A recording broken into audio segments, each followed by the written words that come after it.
What information does the risk analysis provide that we have available? Subscribers of the Platinum package will receive the risk analysis within the index market letters, for example, the pure index Dow or DAX, etc. And so they will also receive information about the current beta factor of the stock and the current PR, the price-earnings ratio.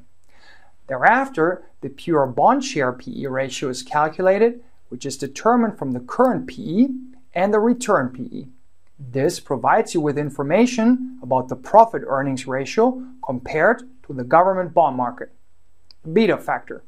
In finance, the beta factor of a stock is a derived number from the beta, which indicates the volatility of a financial instrument to its overall market, i.e. hence the index. It is therefore also a risk indicator of assets. It was originally developed by William Sharpe, who subsequently won the Nobel Prize. Stocks with a high beta, greater than +1, are also referred to in Anglo-American specialist jargon as aggressive stocks. On the other hand, stocks with a beta of less than +1 are considered to be defensive issues. Comparison: price-earnings ratio and bond yields. Especially US investors like to use the bond PE to determine whether the market is stock-friendly. The thought behind this is that competition exists between a supposedly safe bond investment on the one hand and a dividend-earning stock with potential for price appreciation on the other hand.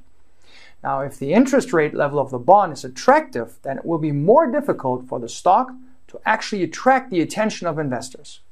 However, if interest rates fall back to unattractive levels, as given in the current yield environment, then stocks are quite often the better investment right from the get-go. Consequently, the stock PEs of the individual stocks and the bond PE of a 10-year bond in a similar market environment are compared to each other and then correlated. The pure bond share PE ratio, or the quotient of the two PEs, is important when considering this ratio. Benjamin Graham, forefather of value investing, theorized that a stock was worth buying if its earnings yield was at least twice as high or even higher than the bond yield.